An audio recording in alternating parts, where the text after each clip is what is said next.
सत श्री अकाल, नमस्कार, अस्सलाम वालेकुम, जय श्री कृष्ण, राधे राधे। आप लोग तो सब ये जानते हैं कि जो जूते की पॉलिश लगा के अपने मुंह पर आ जाता है, मैं उम्मीद करती हूँ कि आप लोगों को नाम याद आ गया होगा। तो मैं बात कर रही हूँ गुरपतवंत पन्नू। पन्नू अंकल, वो बहुत फेमस है पूरे वर्ल्ड में। वो बंदा किस लिए फेमस है, इतना फेमस वो कैसे हो गया, उसको इतना फेमस करने वाला कौन है? मैं हूं, मैं हूं, मैं हूं। वो एक ऐसा सर्कस का जोकर है कि जैसे हम सर्कस छोटे थे, सर्कस देखने जाते थे, वहां पे गुलाटियां मारते थे मंकीज और बड़े बड़े एलिफेंट्स, लॉयंस। तो उन जोकर में से वो एक जोकर है जो हंसाता है लोगों को। तो ये खोतिस्तानियों का पाला एक ऐसा जोकर है जो हर बार नई नई धमकियां लेके आ जाता है। इस बार वो धमकी लेकर आया है इंडिया के प्राइम मिनिस्टर नरेंद्र मोदी को। जो भी जूता दिखाएगा उसको, उनको शूज दिखाएगा ऐसे उठा के या ऐसे, तो मैं उनको पता नहीं $10,000, पता नहीं 10 लाख, ब्ला ब्ला क्या दूंगा। कभी बोलता है कि जो लाल किले पे जाके 26 जनवरी को झंडा फहरा देगा इनके खोतिस्तानियों का, मैं उनको $1 लाख दूंगा। कभी ये क्या बोलता है, कभी ये क्या बोलता है, ये क्यों बोलता है? सोचने वाली बात है, गौर फरमाइए। ये इसलिए बोलता है कि इसको पता है कि भारत की जो नौजवान पीढ़ी है वो थोड़ी बेरोजगार है। जब मैं उनको पैसों का लालच दूंगा, वो मेरे लालच में आएंगे और वो कुछ उल्टा सीधा काम करेंगे। अब आप सोचिए, इस बंदे की डिमांड है खोतिस्तानी चाहिए इनको, खोतिस्तानी जिनको एक खालिस्तान बोलते हैं, खालसा राज। खालसा राज इज अ प्योर शब्द, यानी कि प्योर और शुद्ध राज, जो आज तक शायद किसी ने आपको प्रॉपर समझाया नहीं होगा। मैं बताती हूँ। महाराजा रंजीत सिंह, जिन्होंने बहुत अच्छा शासन किया अपने टाइम में, ऐसा शासन कि उनके जैसा राज ना कभी किसी ने किया है, ना कोई 100 साल बाद भी कर सकता है। तो ये उनके जो राज्य का दौर था, उस दौर को वापस लाना चाहते हैं। देखो, ऐसा तो कभी नहीं हो सकता। अकबर का राज था, महाराणा प्रताप जी का राज था, चित्तौड़ के किले में जो वो राजे बैठे थे उनका राज था, जितने किलों में राजे थे उनका राज था ना। तो आज तो नहीं है ना, आज तो वो किले खंडर है। लोग वहां घूमने जाते हैं, टिकट पे करते हैं, घूमते हैं, उस चीज को सोचते हैं कि हाँ राजे महाराजे कैसे रहते होंगे। तो एक दौर होता है और वो दौर समय के साथ बीत जाता है। जो आया है इस धरती पर उसने जाना है, तो उसका जो बना हुआ एक दौर होगा वो खत्म हो जाएगा। महाराजा रंजीत सिंह के राज में बहुत खुशहाली थी, बहुत न्याय था उनके राज में। अब ये खालिस्तानी खोतिस्तानी कहते हैं कि हमको खालिस्तान चाहिए, हमें और खालिस्तान में राज चाहिए। अब आप छोटा सा एक पॉइंट नोट कीजिए मेरा। जो गुरपतवंत पन्नू, जूते पॉलिश वाला, जो जूते की पॉलिश अपने मुंह पे लगाता है, वो आज आप लोगों को, भारत के बच्चों को, पंजाब की नौजवान पीढ़ी को गलत काम करने के लिए, कानून की उल्लंघना करने के लिए आपको उत्साह रहा है, आपको पैसे ऑफर कर रहा है कि आप गलत काम कीजिए, मैं आपको पैसा दूंगा।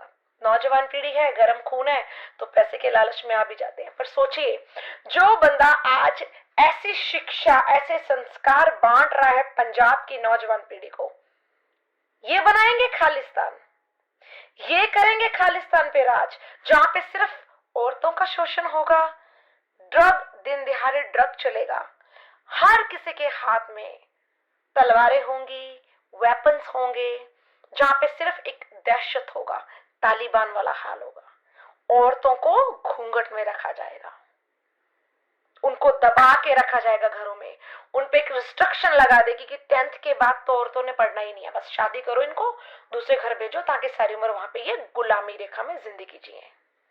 ऐसा राज चाहेंगे आप लोग? मुझे नहीं लगता आप लोग तालिबान वाला राज चाहेंगे। तो जो बंदा आज पंजाब की नौजवान पीढ़ी को इतने गंदे संस्कार दे रहा है, उनको पैसे का लालच देके गलत काम करवा रहा है, सोचिए उनके दिल कितने साफ होंगे, कितने अच्छे होंगे ये लोग। ये करेंगे महाराजा रंजीत सिंह की तरह राज? क्या महाराजा रंजीत सिंह लोगों को ये बोला करते थे, जाओ फलाने की लड़की उठा लो, उसकी उठा लो, मैं तुम लोगों को 20,000 सोने की मुद्राएं दूंगा? क्या वो ऐसे करवाते थे अपने बच्चों से? जो राजा होता है वो पिता होता है और जो प्रजा उसके बच्चे होते हैं। जैसे इंडिया के प्राइम मिनिस्टर नरेंद्र मोदी, वो हम सबके पिता हैं, क्योंकि वो देश को सबसे बड़ा हेड है, देश को कंट्रोल कर रहे हैं। तो हम सब क्या है, चाहे हिंदू है, चाहे मुस्लिम है, चाहे सिख है, चाहे ईसाई है, एक पिता के लिए उसके बच्चों का कोई धर्म नहीं होता, कोई रिलीजन नहीं होता है। तो वो हम सबके पिता, हम उनके बच्चे हैं।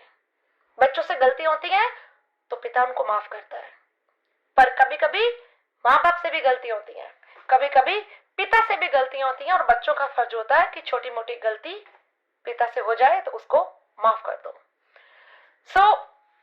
बहुत बच्चों ने, पंजाब के न्यू बच्चों ने, जो न्यू जनरेशन, उन्होंने कोशिश की इसके पन्नों की बातों में आकर कुछ पोस्टर लगाए, दीवारों पे पकड़े गए, धाराएं ठुकी, पूरा फ्यूचर बर्बाद कर लिया, किसी बाहर कंट्री में जाने के लायक नहीं रहे वो लोग।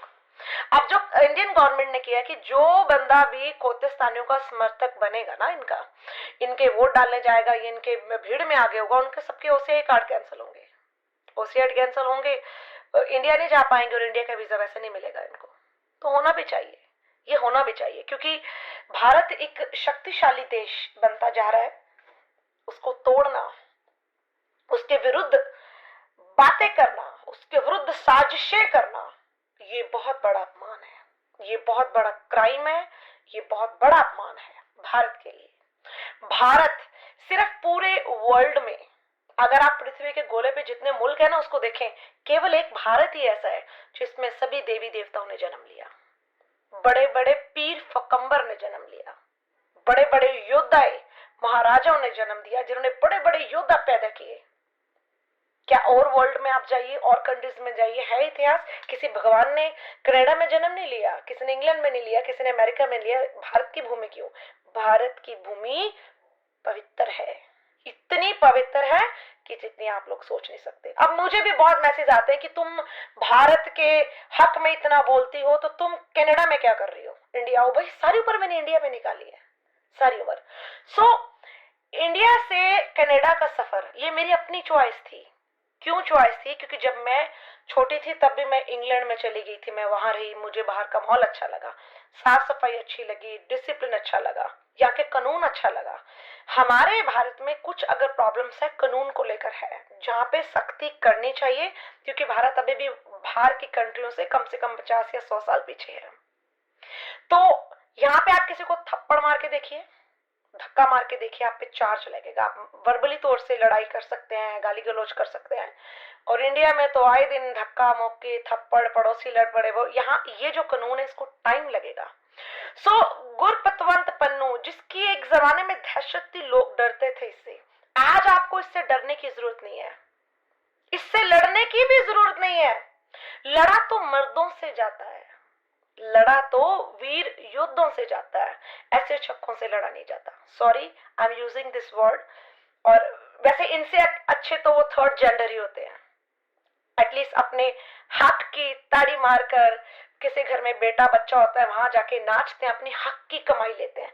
अरे ये लोग तो ड्रग बेचते हैं, इलीगल वेपन्स बेचते हैं, किसी को भी मार देते हैं, गोलियां मार के, बोलते हैं सौदा लाता। वाह जी वाह, साडे गुरु महाराज, क्या उन्होंने सिंगों को, अपने जो सिंग सजाए थे उनको ये बोला था कि निहत्थे पे वार करना? किसी निहत्थे को जान से मारना, उसे गोलियों से भून देना या उसे करपानों से मारना, आप योद्धे बन जाते हो? आप तो नपुंसक हो, ना मर्द हो आप, औरतों से भी गए गुजरे हो, हाथ में चूड़ियां डाल लो। किसी को मारने के बाद ये लोग बोलते हैं सौदा लगा दिया। अरे इनमें इतना दम नहीं है ये मुकाबला कर सके किसी के साथ, ये तो पिट पीछे वार करते हैं गोलियों से। ये बनाएंगे खालिस्तान, जो आज हमारे पंजाब की नौजवान पीढ़ी को ऐसी गंदी गंदी शिक्षाएं दे रहे हैं, पैसे का लालच देके उनसे गंदे काम करवा रहे हैं। इनको चाहिए खालिस्तान। ऐसे खालिस्तान में आप रहना चाहेंगे जहां आज अपने आपके बच्चों को ऐसी शिक्षा दी जा रही है, पैसे का लालच दिया जा रहा है? सोचिए कल को ये क्या करेंगे। इनका पुरजोर विरोध कीजिए। जहां भी आपको कोई खालिस्तान की एक्टिविटी मूवमेंट दिखती है, पुलिस को कंप्लेंट कीजिए।